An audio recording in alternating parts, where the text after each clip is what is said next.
Hello, Tadeo. Nania. We have lots of exciting questions from our viewers today. All right. Now, the first question is, in this transmission, you're describing the idea of other realities bleeding through into the one we are in. Can you point out some of the strongest reality bleed through events that we would recognize from modern history? Not so much historic events that we will call out, but the idea of certain experiences, like deja vu, can be the result of bleed through from other realities that may be experiencing something similar to what you are experiencing in your timeline, but maybe ahead of your timeline, the event already having happened. And therefore, when you pick up on the idea that the event has already happened in another timeline, when your consciousness is expanded enough to do so, and become sensitive to receiving that information that has happened in the other parallel timeline, and you, in your reality, finally arrive at that moment, then you have a sense that it has happened before, that you know what's going to happen. So that's one way in which the idea of bleed throughs can express themselves in your timeline through the idea of deja vu. Okay. Um, how different are the parallel Earth realities where Christmas was never celebrated in the Western world? Is there another holiday that generally replaced it? And are they farther from open contact than we are, or do they have a variation of it? You are speaking as if there are only a few realities that experience things in different ways. There are a large number of realities that have different experiences along the subject that you're asking about. So when you say, are they closer to contact than we are, some of them are not. Some of the major changes in terms of what you experience as your Christmas holidays in some versions of Earth are experienced simply as winter solstice day, and may be more representative of some of the original ideas that you experienced on Earth before it became known as the idea of Christmas. When the winter spirit in certain cultures was acknowledged, celebrated, and was the one delivering the idea of gifts, so on and so forth, such as beings that one culture on your planet refers to as Kernanos, instead of the idea of Santa Claus. So again, there are many different versions of Earth that experience holidays in many different ways. Some of them are very similar to yours, some of them are not like yours at all. Okay. You have said that our nuclear weapons might disturb other realities because too much energy can punch holes into other realities. If that is the case, then what exactly is happening within our sun? Soul, our sun, must be punching holes into other realities because of the intense energy within it. What does this look like in the other realities, and is there bleed through from other realities into our sun? Yes, stars, being a natural phenomenon, fit in a balanced way within the universe. They do represent portals and doorways into different realities, but again, since it is all created naturally as part of the structure of the universe, it is not out of balance. It does not cause negative repercussions, even though it may tunnel into different timelines and different realities, and stars in one reality may appear very differently in another reality. The idea of nuclear war, nuclear detonations, is not, in that sense, a natural phenomenon, and therefore can be disruptive by being an expression of a large release of energy in an unnatural, unbalanced way that doesn't fit into the idea of the natural structure of existence. And that is why it is something to be avoided. Okay, this person is saying that they can no longer depend on fingerprint ID on electronics because once they set it up, it only lasts for a short while, sometimes just a few hours. Is that a function of their shifting realities, or is it just a mundane technical problem? It can sometimes be a technical issue, but the idea is that when people start accelerating their vibration, they can interfere with electronic devices in many different ways. So it can be a sign that you are broadening your bandwidth and that the vibration you're giving off may not necessarily always be vibrationally compatible with some of the electronic devices that you use. And how exactly do you switch timelines? Can it feel seamless and easy? How will I know that I switched timelines? Can I ask for an obvious sign like a new freckle that I didn't have before? Sometimes there are physical manifestations of having made a switch, but again, remember, you are switching all the time. So, yes, it is usually seamless. You don't even know you're doing it. When it is necessary for you to recognize that you have shifted into a parallel reality, again, you're doing this billions of times per second, but when it becomes necessary for you to recognize that you're doing it, when it is something that you need to experience as not being seamless, when you notice the shift, it can happen in many different ways. You can just get a feeling, an energy surge. You might see something different on your body that you didn't notice before. You might see things differently in your surrounding reality that you didn't notice before. You might see things appearing that weren't there a moment ago or disappearing that were there a moment ago. There can be many different ways in which you can recognize you have shifted. It just depends on the person and what is relevant for your life path. But remember that you're shifting all the time. It is usually seamless. It is not something you necessarily have to pay attention to. It is something that happens automatically as you guide yourself by making your choices, and then that determines and controls exactly how you're shifting. That's why, again, we give you the formula because it is a very precise navigational tool that will allow you to navigate through the shifting into different parallel realities in a way that works to your advantage, that is relevant for the experience in a positive way of what you laid out in your life path. And is it possible to move from one reality to the next without having the death experience? This Again, individual you're says, shifting all the time. So you are moving from one reality to another in a sense without the idea of experiencing death. So, yes, it's possible. But again, the idea of death is something a little bit different because you're waking back up into yourself as a soul, as a spirit, and it serves a different function. It serves a different purpose. It gives you the opportunity to make choices on a different level. okay, and this next question is why must we humans shift to a certain vibration if there exists an intelligent universe and higher beings that are able to translate our intentions and wishes? Why is it so complicated to shift to a reality we prefer? It is all about the process of learning how to do that by going through the process. That's why you chose to have a physical experience, so that you challenge yourself in a different way than you challenge yourself in spirit. And by challenging yourself through the idea of the experience of physical processes, you gain knowledge and insight and lessons and growth in a different way than you would in spirit.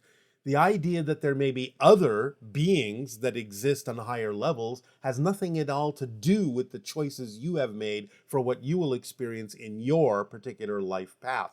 They may assist you, you may have a team behind you, but they will only be able to assist you on the life path that you all agreed you would experience and the processes you agreed that you would go through because your soul determined that that's what you needed for your particular kind of growth that you preferred. So you are living out your life path and will go through these challenges and processes because they are the lessons that you need to learn to grow in the way that you chose to as a soul. Okay, and this individual is saying that during the night between November 30th and December 1st, they felt a wave of positive vibration go through their body that woke them up. It was like an earthquake or the pressure wave from an explosion. I could feel and even see it. Before this, I dreamed of a small yellow oval shaped light slowly falling onto my balcony. I sensed it might be delivering a message. Could this experience be connected to the CE5 contact I did the evening before? Some are linking the Schumann resonance during the time frame to a timeline shift. What could have happened here? Yes, you had an encounter. You opened up to the idea in your CE5 of inviting an encounter, and therefore you had one. But it took place on different levels of reality, and so seems a little bit confusing to you because it didn't necessarily take place in your physical reality in totality. So, by experiencing that encounter in a slightly altered version of reality, it is something that doesn't quite make sense to you when you wake up in the morning and start to remember what you experienced, sort of similar to the idea of a dream. Nevertheless, it was representative of an encounter you had invited to have happen. And since we are constantly shifting between realities, if we feel we've given away our energy, become disconnected, or fallen out of balance, is it necessary to go back and fix or clarify the situation with the person or circumstance involved? Or can we simply reclaim our energy, reconnect within ourselves, and move forward? In general, when is it best to address the past versus letting go and moving on? It depends on the circumstance, the situation. If you feel it is important for you in some way, shape, or form to clarify your intentions with another person in terms of what happened, that's all well and good. If you're not necessarily able to do that, or it's really not necessarily relevant for you to do that, you can simply learn the lesson and move forward. Either can work. Okay. And can you give us some suggestions or tools to more easily access our parallel lives? Again, you're accessing them all the time when you need to, when it's relevant for your life path to download information from a parallel reality experience. You don't always need to know that that's happening consciously. Let it happen automatically. If it becomes relevant for you to know that, then by following the formula, synchronicity will bring it to your attention when and where it's important for you to have a realization that that's happening. Otherwise, don't interfere with the mechanism. Let it function and flow naturally, automatically, so that you can simply move forward in your life by downloading what you need from where you need it, when you need it. Okay, and this person is talking about seeing things and then they like disappear, bows, Christmas bows, candles, just things disappearing. When that happens, what's the best way to interpret such events? We have already discussed this. The idea is that when you are shifting realities in a way where you become very aware that you're shifting, you may see the shift in certain circumstances, like things appearing that weren't there a moment ago or things disappearing that were there a moment ago. So, this can be one of the signs that you are broadening your bandwidth of awareness in such a manner that you are proving to yourself that you are actually shifting different realities. Okay. And if we are constantly shifting to different realities and experiencing different versions of people, then who are we really in relationship with? What makes our family or our friends and our close friends, our close family, which versions of them are we connected with in spirit? You may be dealing with different versions that are extensions of their greater oversoul. When you shift to a different reality and are interacting with a different version of them, it may be a different extension of the greater oversoul that they are connected to. Okay, and this one is kind of interesting. There have been times when this person practiced creating their own reality, such as imagining a shift to a reality where the person they wanted as their boyfriend would show up on a plane and say he wants to join her on his trip. However, when I focus on believing I can shift instantly, I start to feel extremely anxious. Why does this happen? And is it really anxiety or is it something else? It is anxiety produced by the insistence that you have that things have to happen in a certain way. have to unfold in a certain way. You can have the visualization that represents an ideal outcome, but remember, you can't insist on it because you don't know that that's actually the ideal person for you to interact with at that moment in that way. So it is your insistence that it must happen that way that is causing resistance and therefore causes an anxiety energy within you. Okay. And this person is saying they are curious about what you are learning from our interpretations of the oracle statement that was delivered in the last transmission. Can you tell us what you have been able to determine from observing our interpretations of that statement?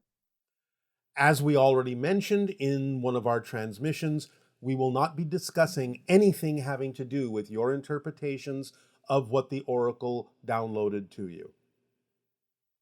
Okay, and so does that eliminate this question about the Anunnaki name for their home world being Ashea and the Sasani word for the oracle being Ashaya? They sounded similar, and they were wondering if that was synchronicity or if you could tell us something about that synchronicity. This was a downloadable glitch. The name of the world is actually Essa. It was simply that there was a residual energy and a residual pod of information that was downloaded to the channel with regard to the idea of the name of the oracle, which means spirit light, Ashaya, in our ancient language, and the idea still that the residual existed within the channel's neurological net that allowed it to be translated with the same word, when in fact the word and the name of the world actually is Essa. Okay, thank you. You spoke in your last transmission about the importance of balancing masculine and feminine energy at this time and seemed to be encouraging us to lean into the feminine. To clarify, when you're talking about feminine energy leading to a more preferable form of open contact, are you saying to move away from masculine energy entirely, or rather to integrate masculine energy in a healthy way with the feminine? What would a healthy masculine energy balance in line with open contact look like? Obviously, if you understand all the messages we have delivered to you, we are never going to tell you to move away from one energy or another. It's all about the idea of integration and balance. So, the feminine energy of nurturing and support in that way can be balanced with the masculine energy of assertiveness and standing one's ground, expressed in a non-violent way, not in an aggressive way, but in an assertive way, in a knowledgeable way. And both sides can benefit from this in a balanced state, where you can have something as a masculine energy, or what is typically referred to as a masculine energy, that doesn't even necessarily have to be looked at anymore as masculine, whereas the idea of a nurturing and supportive energy doesn't even necessarily have to be looked at anymore as a specifically feminine energy, where you can have beings that are confident in themselves, capable of being so confident and assertive about who they are that they are capable of expressing a nurturing and supportive energy to others and being of service in that way. So the balance is that that's how it would look. You are grounded and assertive and confident within yourself enough that you can actually be of service in supporting others in their life path as well. And it seems that you put a great focus on us finding balance in our reactions on different levels. Could you expand on that? Is there any exercise or meditation that you could offer for us to practice balance? Well, again, the idea would be to ask yourself why you would choose something that would be representative of being out of balance. In other words, the idea of knowing yourself more fully, more transparently, is very important to the process of staying in balance, because then you understand why you believe what you believe and can easily or more easily recognize when it might not be representative of being in balance with yourself, of not being within integrity within who you truly are, within your essential core frequency or vibration. So the idea is to ask, Why would I choose something that would be out of balance? Why would I do that? It is all part of knowing yourself. It's all part of your self investigation and recognizing the idea that we have just described as being in balance by having a assertive confidence about who you are and your preferences, and yet at the same time also being open to the strength in vulnerability that allows you to be of service to others. That is a representation of balance, and so why would you choose anything other than that? Okay, and you once mentioned the importance of storytelling for our civilization, especially for kids. What key elements must a story touch upon to resonate from your perspective? You have all the information of the key story points in your reality. You can read The Hero's Journey by Joseph Campbell. You can read almost any book written about writing screenplays. They all touch on the idea of the resonant points of story structure that exist within your psyche that need to be accessed when telling a story so that the story rings true within your mentality, within your psyche.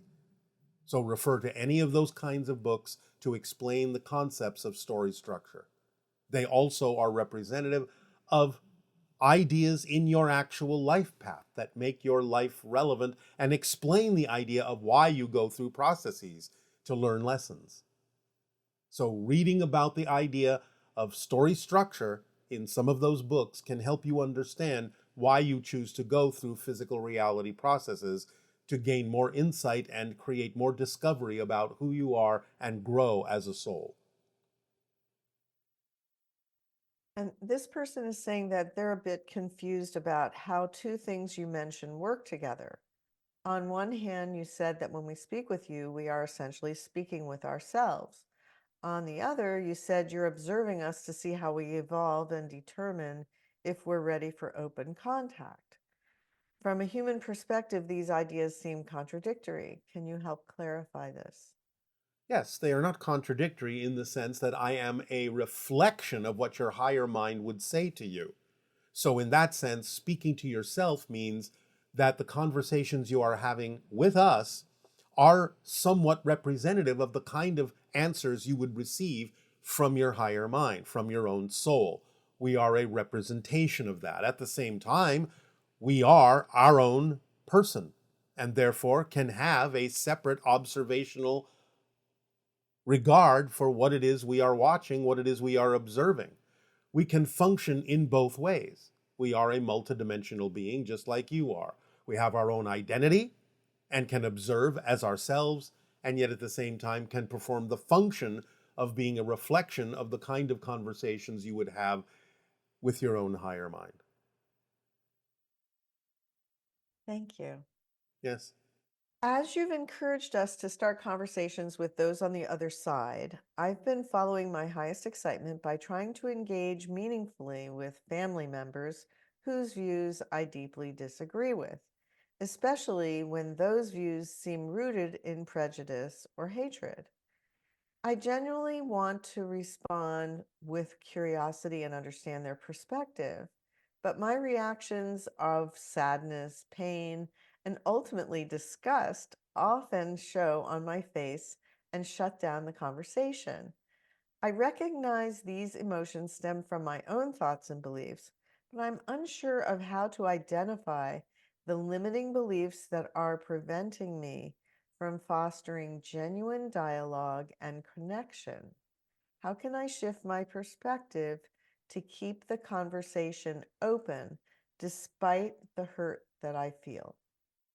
The hurt you feel is based on the idea that you are judging yourself based on what they are saying, that you feel that what they are saying you're taking personally, as if it disqualifies or invalidates the beliefs that you have, just because they have contrary beliefs. So don't take it personally. Allow yourself to understand that they can make whatever statement they wish to make. It has nothing to do with invalidating the beliefs that you hold to be true for your reality. So the only reason you feel hurt is that in some way, shape, or form, you are thinking that what they are saying is invalidating the beliefs that are relevant for your reality. Hmm.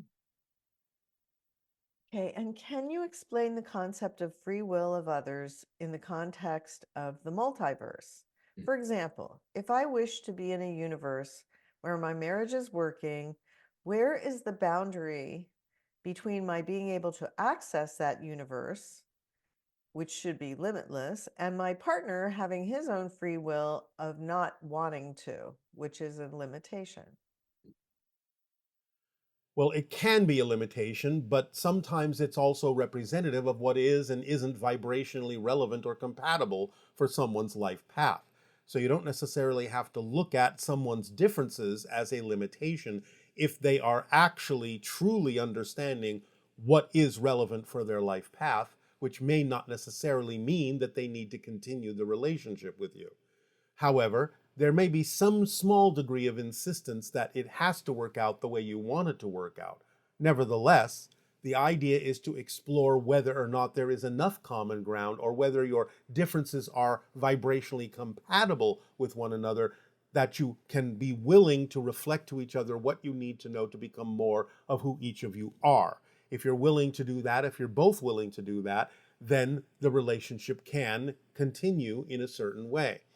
But if one or the other, for some reason, whether it is a limitation or not, is simply not willing to move forward in reflecting to the other what you need to become more of who you are, then it is something that may need to be discontinued. And that could be the most loving thing to do, to allow each of you to attract into your lives what you actually need to have reflected to you by another individual who will help you become more of who you are, rather than struggling to make something work that each party is simply not capable of vibrationally finding enough compatibility to do so. Okay, and can you talk about the energy of resistance and avoidance? If we find that we are resistant about a particular path or teaching and not sure if it's right for us, is that a sign that it actually is part of our path, or can we have resistance to things for healthy reasons too? How can we tell the difference between something we are avoiding that is good for us and something that we are resisting because it might not be good for us? This goes back to the old idea of understanding yourself clearly enough to know the difference between what is representative of your passion and what is representative of anxiety within you. You have to know yourself more clearly. The idea isn't that difficult to tell the difference when you are honestly willing to look at why you believe what you believe to be true. So the idea is to ask those questions and to understand that when you recognize that something is not vibrationally compatible with you, it's not about resisting it. That's not the energy that you would experience. You would simply recognize an alignment within yourself that is simply telling you that this is not vibrationally compatible with your life path or with who you truly are. You won't feel a resistance to it. You will simply not be able to relate to it in a certain way. So that's a different feeling than experiencing resistance. If you actually experience the energy of resistance, then that may be a sign that you're actually avoiding something you need to explore or you need to look at. So the energy of recognizing something that is not relevant for you, not vibrationally compatible, is different kind of energy than the energy of resistance, which can build up in your body in a very different way. So if you find that you do feel that resistance, let yourself move forward a little bit to explore why that resistance is there, because you may be avoiding something that you really need to look at. If you get to a point in examining all that and exploring all that and looking within yourself more clearly and get to a point where you realize that it has been about simply not being vibrationally compatible all along, then fine. The energy will change from the energy of resistance to simply the energy of recognition that this is not vibrationally compatible with who you prefer to be. It will feel very different. It will feel more like a release. It will feel more like a lightening of your energy rather than the energy of resistance. Okay, thank you. Yes. Um, can you let me know where the monkey mind, the chatter mind, or stream of thoughts comes from? Those thoughts are constantly streaming through the mind, especially during meditation. this person just cannot calm the monkey mind down. Well, it comes from belief systems. It comes from the way you handle the belief systems that are fed to you by the subconscious mind, that come from the unconscious mind. Remember, the subconscious is the gatekeeper. The unconscious mind has all of the knowledge of all the beliefs that you will face, all of the challenges you will face in your life to let go of beliefs that don't work for you. It feeds those beliefs to the subconscious mind, which acts as the gatekeeper and determines when you are ready to look at a particular belief, and so doles them out to you when you are ready to face and explore them, when you're ready to go through the process and the challenge of understanding how to learn the lesson from those belief systems and let go of the ones that are vibrationally not compatible with who you prefer to be. So when you are allowing yourself or not allowing yourself to let those belief systems be explored, when you're actually trying to push them away, they will come back as a very strong, strong echo, and you will not be able to silence them until you actually face them and use them in a more positive way to find out why you are experiencing that chatter that you're talking about, because they're usually representative of beliefs that you're unwilling to face because you think that you should be in some way, shape, or form not having to face them, not having to listen to them. It's important to listen to them to see what they're saying about the challenges and lessons that you need to learn from what is going on, what is echoing in your mind. So when you do a meditation and that chattering starts, don't try to get rid of it. Don't try to silence them. Explore them. What is this chat all about? Does it lead me to a belief system that I need to let go of or that I need to simply be aware of? So that again, it's a process of knowing yourself. So don't try to expunge them.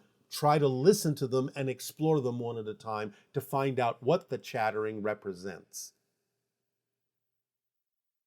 Okay. By following the formula, being an example of love, compassion, joy, kindness, and service to all, while trusting the synchronicity of each moment, will this naturally lead us to the best possible outcome for first contact? Yes. Simple as that. Yes. And I guess this may be a second part to the question. What if having an expectation was the reason for the action was exciting to begin with, or adds to the overall excitement? For example, if I'm planning to release a new song, part of what builds the excitement is how many people listened to it or liked it. I'm having a hard time imagining how I would be able to act on my passion for its own sake. I would really appreciate any clarity on this. Instead of focusing on the idea of the number of people, allow yourself to focus on the knowledge that the people who need it will receive it and receive benefit from it and joy from it. Don't focus so much on the number. Remember, it's not about quantity, it's about quality, as you people say. Therefore, get excited about the quality of what you are creating in its pure form, because you know that because it contains high vibrational quality, because it has been created from your joy, your imagination, and creativity, it will reach who it needs to reach and allow them to also match that vibration and experience joy and inspiration in their lives too. So focus on the quality, not the quantity. Okay, and this person would like to know, how do I know when I have truly changed my belief? I'm working on self worth, and I can say I'm worthy and even believe it, but my circumstances are still the same. I feel stuck and I don't know what to do about it. Remember, it's not about circumstances that tell you you've changed. It's about whether you respond differently to the same circumstances that tell you that you've changed. It shouldn't matter whether the circumstances change. If your response to it has changed, you will still get a benefit from it by staying in the positive energy. This is why this is the fourth step of the formula and why it's so important to remain in a positive state no matter what happens. Remember, it's not about what happens, it's about what you do with what happens that makes the difference. So if you're expecting the outer reality to change because you say that you've changed, you are working it backwards. It doesn't matter if the outer reality changes, because the outer reality will have only the effect on you that is determined by the state of being you create. And the state of being you create is your response to that circumstance, even if that circumstance remains the same and doesn't change. It's your response that needs to change, your energy that needs to change, your relationship to it that needs to change, and is what determines you have truly changed, not whether the outside changes or not. Okay. And this person is interested in letting go of limiting beliefs. He says, or she says, I've been applying your principles recently and feel much better overall. I've noticed, however, that I still have limiting beliefs that I'm holding on to and want to explore them further to let go. This has been my focus for the past few months. Sometimes, though, answers don't come or the same limiting belief keeps resurfacing. How can I ensure I've successfully let go of a belief? What would be the sign that it's resolved? The sign that it's resolved would be that the belief no longer makes any sense to hold on to, because you don't hold on to beliefs that don't make sense to do so. Again, this goes to what we have said about the motivational mechanism in humans. You only hold on to beliefs that you believe actually serve you. Even if you know intellectually that they don't, you must believe the alternative is worse, or you wouldn't hold on to the beliefs that you have.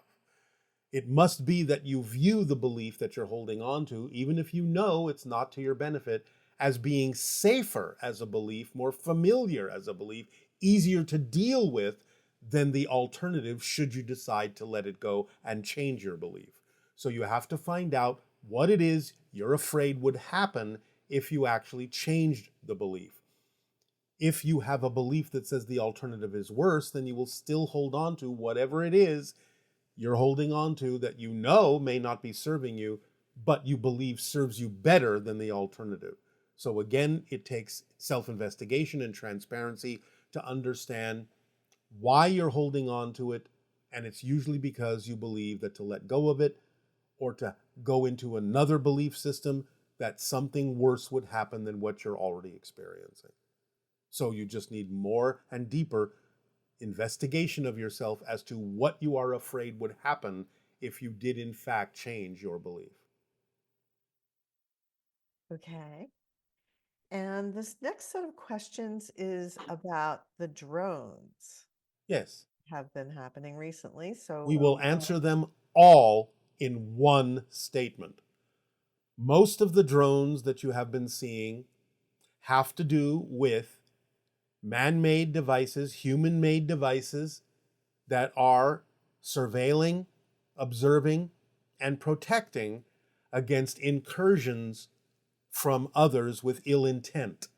Some of the drones may be extraterrestrial vehicles disguised as drones, but many of the drones, even the ones that are human made, military made, that are involved in this surveillance and observation, may still be being coordinated by extraterrestrial beings in terms of the information that is being gathered by the drones that is important for preventing others of ill intent from doing actions that would be detrimental to many of the societies on your planet. So it's a very complex and involved operation that involves not only your military, but also extraterrestrials on another level to help coordinate information that provides the protection necessary to prevent actions that have ill intent from happening in your world. And that is all we will say at this time. okay.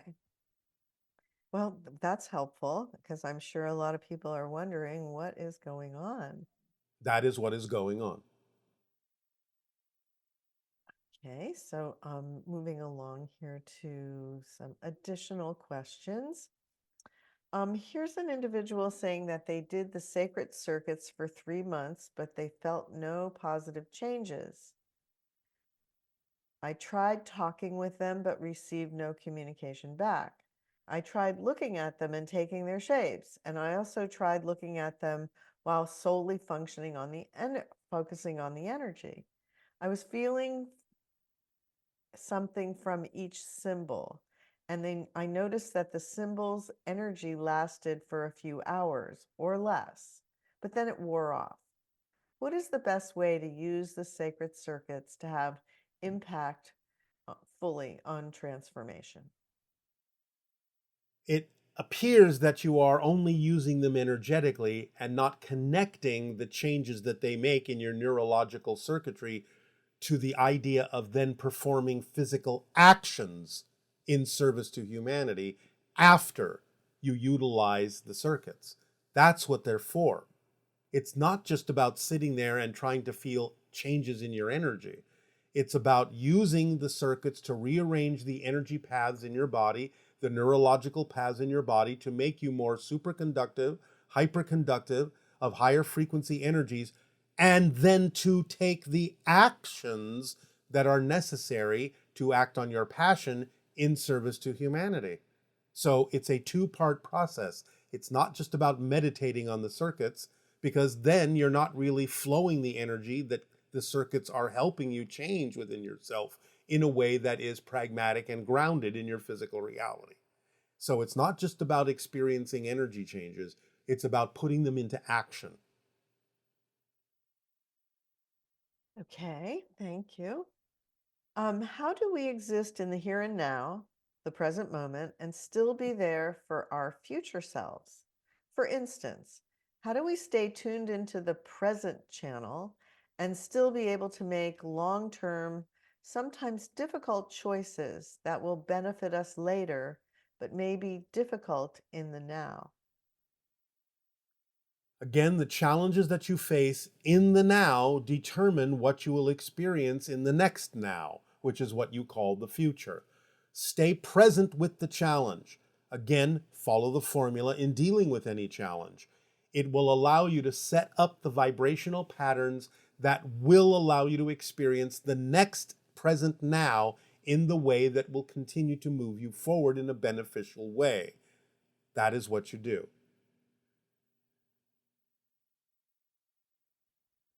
Okay, now this question is about free will.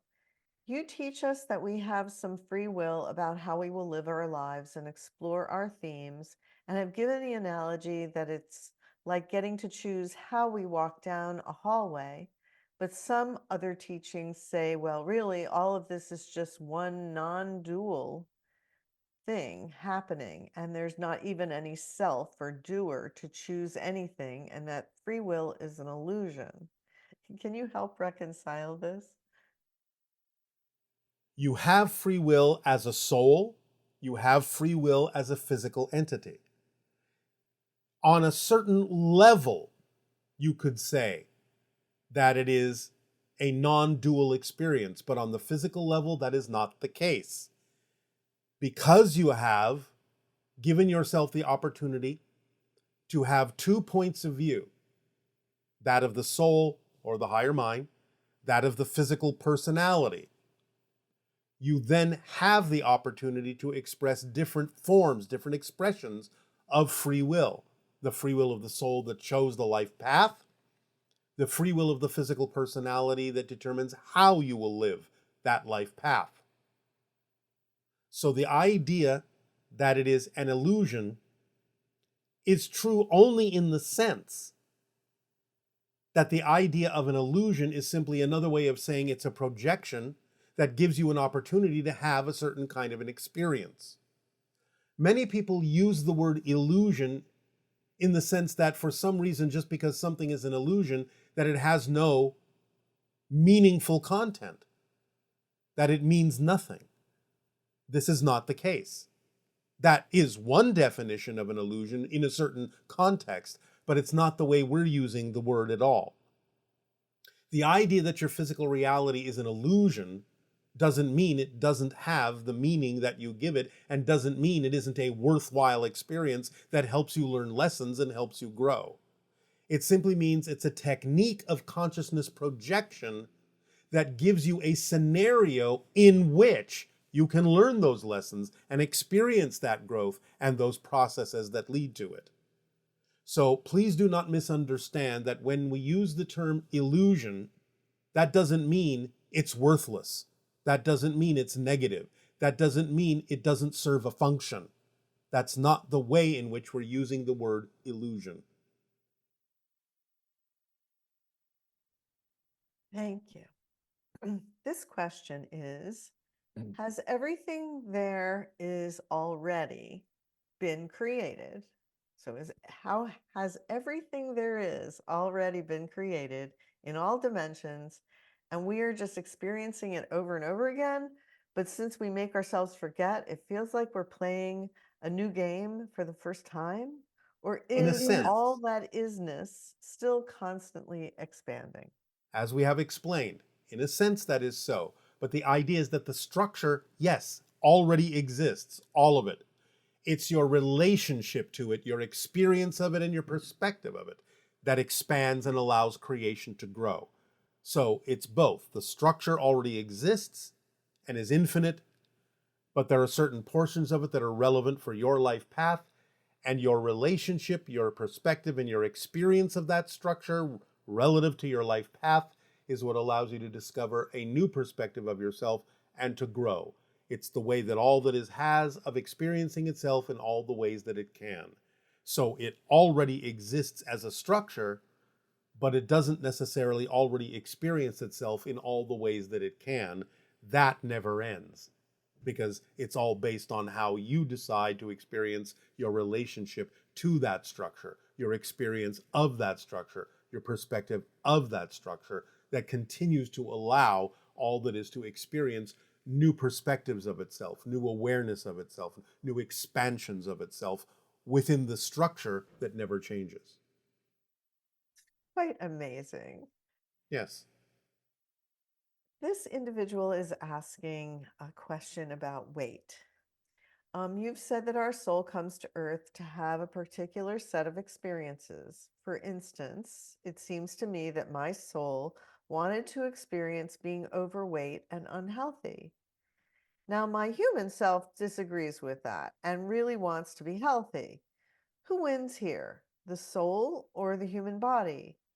Is it possible that the soul's desire experience is so strong that the human body can't change it or move to a timeline where the human's preferred experience, regardless of how many permission slips the human uses? Usually, when the soul determines a particular kind of experience as a starting point, usually, that usually allows the physical being to use that in order to create a transformational experience to go in a different direction. So the idea may be that there is resistance within your belief system that prevents you from transforming this in order to lose the weight that the soul is giving you as a starting point to have a challenge to face and overcome. It is relatively rare that the soul would choose something in that context, though not impossible, that is impossible to change. And if that is the case, then there is purpose to it that teaches other people some different kind of lesson relevant and relative to their interactions and relationship with you, who is unable to lose that weight. This is very rare, but the idea is that it's not impossible, that the weight needs to be maintained in order to teach other people a lesson in terms of how they relate to people who have that kind of weight. However, it doesn't mean that you cannot change the circumstance if you get in touch with the idea of what that symbol that the soul has chosen represents and what lessons can be learned by others by maintaining it. Then you may be able to transform it and yet still create a situation that allows people to change the way in which they relate to people who do have the excessive weight, by forming some kind of an organization that will allow people to learn to look at people like that in a different way, to have compassion and empathy for the challenges that they're facing, and to perhaps help them learn different ways in which they can transform that challenge. So the idea can be used in a variety of ways. It doesn't mean you can't transform it, but it may mean you have to figure out a way to still help people understand the same lesson that maintaining the weight would teach them, if it is for the purpose of other people learning lessons from a person who has the excessive weight. So you can lose the weight if you can still figure out a way to help people learn the same lesson when you don't have the weight. In continuation with that idea, it appears that being of service is some of the highest vibrational states one can be in. Yes. And the idea that humans as personalities prefer to experience positive, fun, exciting experiences of reality. And yet, as part of their soul contract, they may have come in with a willingness to experience great suffering in order to assist others. How do we Yes. reconcile those two perspectives? Because the idea is that what you call suffering can be looked at in a different way, where it can be transformed simply into the energy of the lessons that others need to learn, so that the person experiencing that particular choice of the soul doesn't actually have to experience it as suffering, even though others may perceive it as such. So this requires a great advancement of the energy of that person and the awareness of that consciousness to learn how to still give off the vibration of the lesson that others may need to learn through perceiving them as suffering while they themselves do not suffer. And perhaps an example of that would be what happened with Christopher Reeve when Yes, he portrayed being Superman and yes, then had that experience that changed his entire existence as a yes, personality. yes, that can be some of it. So, when something like that gets to a point where it seems inevitable and it's unlikely to change, then it can be seen perhaps as a lesson for others to learn how to relate to it in ways that he may have demonstrated that allow him to overcome what most people would consider to be the limitations of that physical experience. So it takes a lot of vibrational uplifting in order to really understand these ideas. It takes the advancement of the energy of that personality to more closely match the frequency of the soul itself. Yes. Wow. And I guess the animals kind of demonstrate that because if they come from the angelic realm and they're willing to experience what we perceive they experience here on Earth, Yes. that would be a prime example of what you're speaking of. Absolutely, because they allow people to become more sensitive to the idea of what appears to be their suffering, so as to change things in terms of your relationship to the idea of animals, so that you can be more supportive, more loving, and more kind to them, at the same time learning how to do that for yourselves. They are great teachers. Yes. Um, if we are creating our own reality experience, and if things in our world, including you and other spiritual teachers, are part of the illusion of physical reality, how can we trust you or any teachings in the physical world to be accurate and not just more illusions or reflections of our own beliefs or something like that? This is what we said before. Many people on your planet are using the word illusion as if it has absolutely no value, as if it is simply nothingness, as if it is a trick, as if it is a deception. That's not the way we're using the word illusion. The way we use the word illusion is simply a description of the idea that what you're experiencing as a physical reality is a projection of your consciousness. Let me give you a simple example. When you go and look at a movie, in a sense, the movie is an illusion. You're not actually looking at people in real life, so to speak. You're looking at something that is a projection onto a screen. Yet the story has great value, can even be very emotionally moving to you, can help teach you lessons. So you could say, well, the movie is an illusion, but it has value, it has worth in the experience that you are taken through by watching that movie, by relating to the characters in the movie. Again, another form of story. So the idea is not to invalidate the concept of the word illusion in the context that we are using it. It's just a way of describing that you're using a particular device to experience the meaning you're giving into life, the experience of the lessons you need to learn from life, and the processes that you need to experience for your soul's growth. So it's up to you to determine through your synchronicity that what you've attracted yourself to in this experience, whether you are understanding it to be an illusion or not, is simply your way of reflecting to yourself what you need to know to determine what's true and what's not true for you as a being. So please do not devalue the concept of the illusion. It's nothing more than the device you're using, like a movie, to tell yourself a story that helps you learn lessons and helps you grow and helps you understand who you are relative to the big picture in life. Okay, thank you. The number of humans who are aware of your transmissions is small compared to all the humans on Earth. I might also note that those who are attracted to Bashar are somewhat of a different animal, so to speak, compared with the average humans. We are not exactly representative of the average human. In Echoes of Sedona, you seem to express that the timing and the style of open contact will be based on the responses of those with awareness of your transmissions.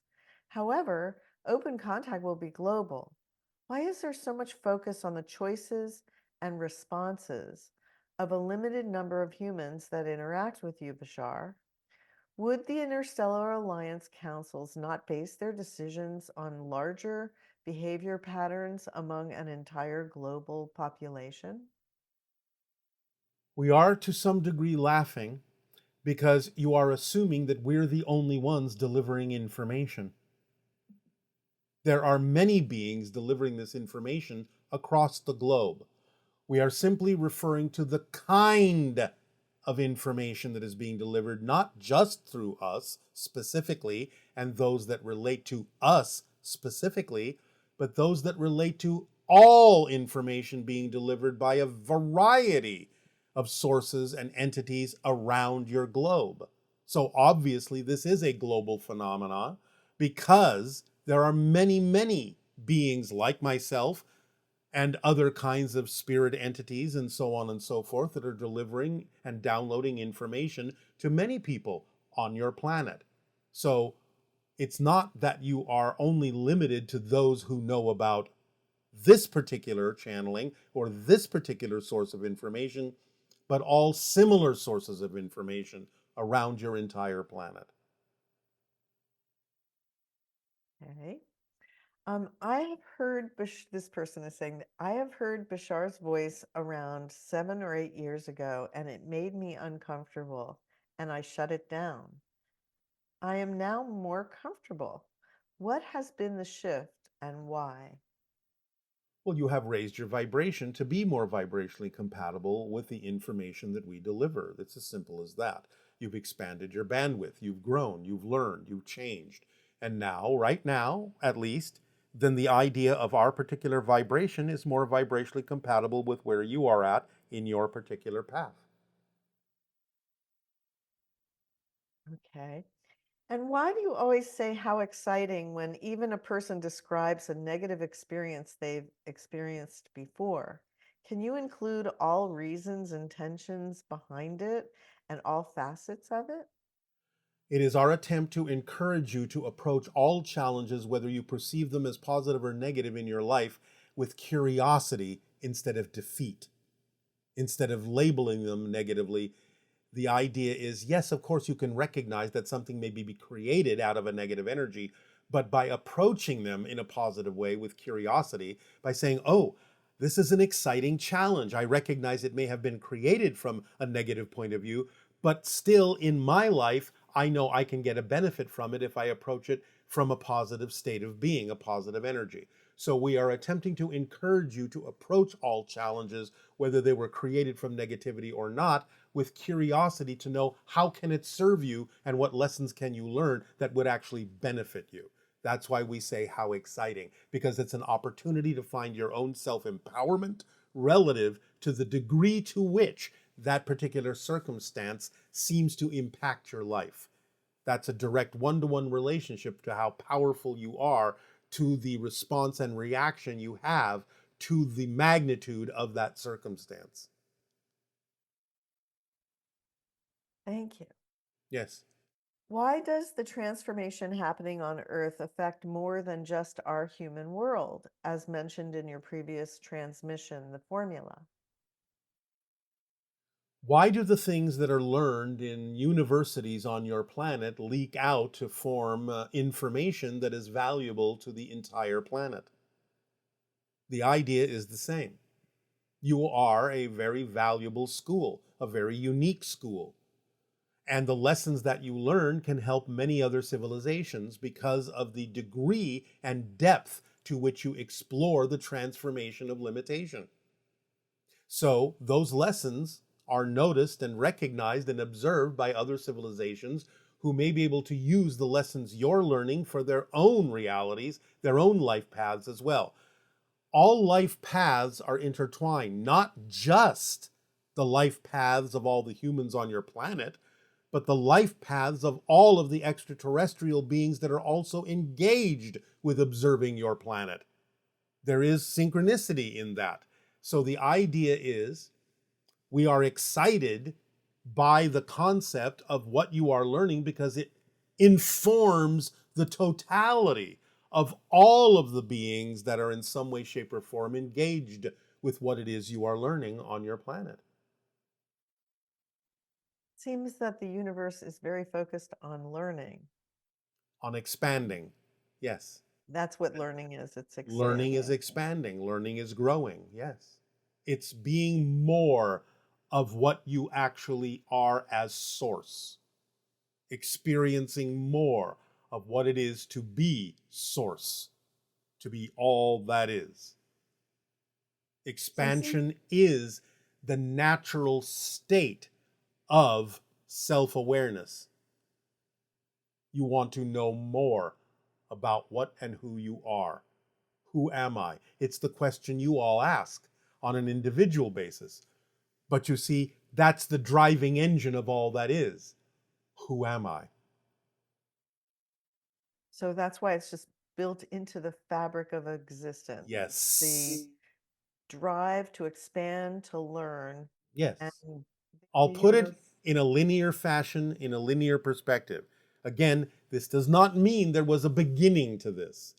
But in order for you to simplify this concept, the idea is once you become self aware, then the next question is who am I? What is it that I am?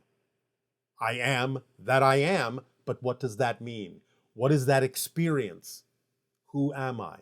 And for all that is, the answer is infinite. So you experience everything, never ends. It never ends. Who am I can have momentary answers for all that is, but none of the answers are ever the end, are never definitive. There's always more because it's infinite. And so that's the natural forward momentum energy that you experience to find out who am I? How do I grow? How do I expand? What do I need to discover? What am I? Who am I? It never ends. So, as human beings, when we experience learning and an aha moment, those kinds of exciting experiences, there's some sort of a serotonin release that Yes. happens that creates a reinforcement of that idea. Yes. Now just imagine a constant stream of aha moments for all that is, forever. Constant. And you will have the smallest understanding of the degree of ecstatic explosion that all that is experiences in all of those aha moments of self-discovery, self-experience, and self-realization.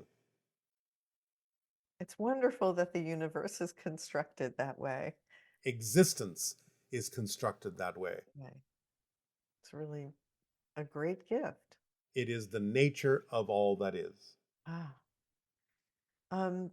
Let's see, one last question here. You've said that we can change the past because we create the past from the present.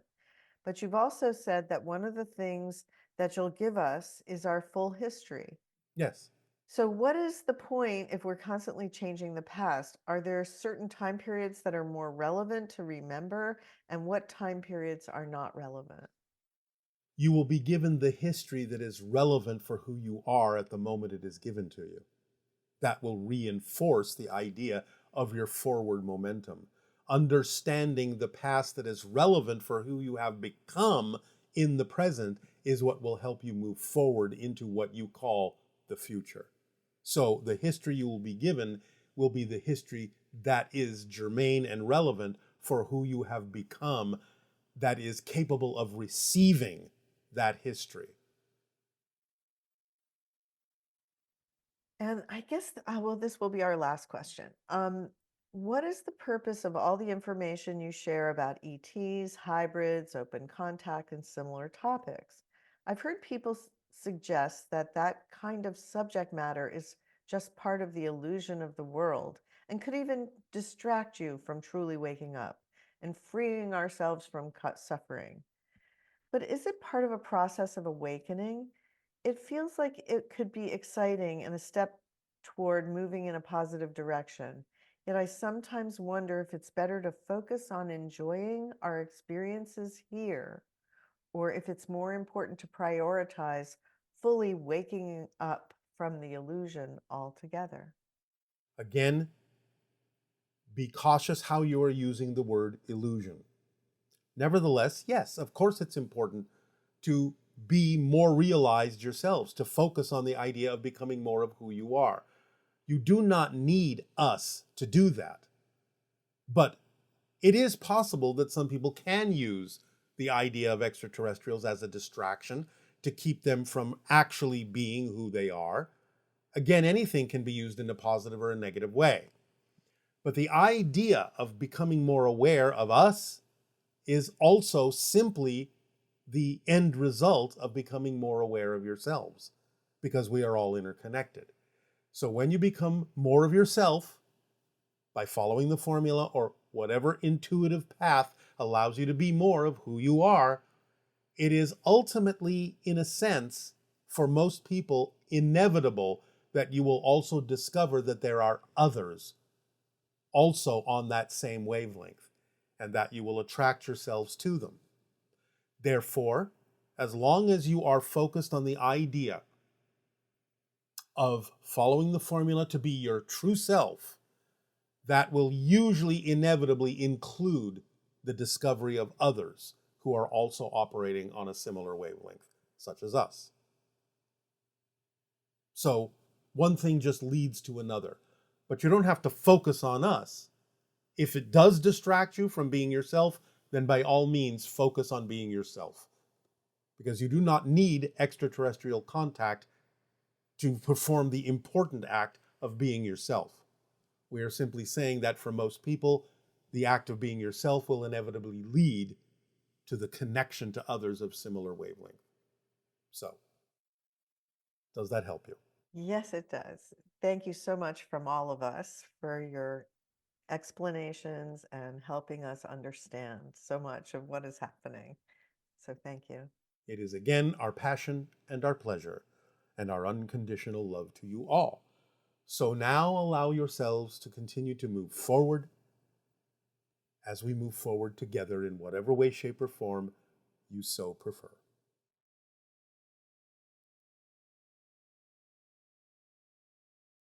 All right, and now we would suggest that you allow yourselves to become relaxed, let go of the cares of the day, and we return your attention to the science experiment that we described in our monologue. If you cannot actually physically do this, you can still perhaps find online some demonstration of what it is we have described, and that can work as well, if that's easier for you.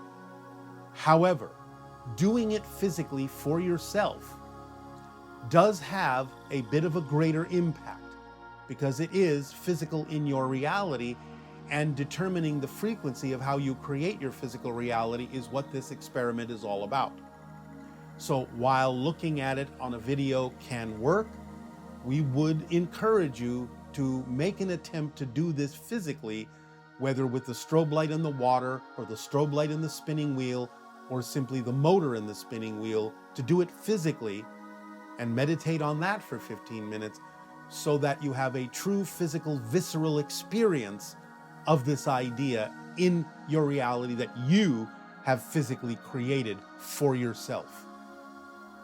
So allow yourselves to move forward with this science experiment when you can, how you can, and allow yourself the opportunity to open up to the idea of the shiftings that you do billions of times a second to create your sense of time and space and change in physical reality as an experience within your soul.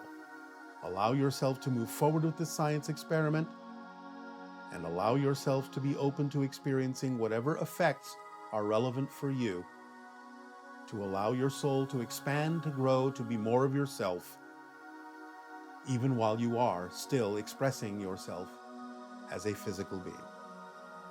It will expand your consciousness and begin to allow you to be far more flexible in many events in your life, in a variety of ways, some of which will be very surprising to you, but very enlightening, and a lot of fun as well, as you gain more and more ability to shift your reality in ways that are far more representative of who you truly are in your awakening of yourself to yourself. We thank you for allowing us to share all of this with you today. We invite you to play our unconditional love to you all. In service to you, Aveo. Sweet dreams. Welcome home. Good day.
All you will ever discover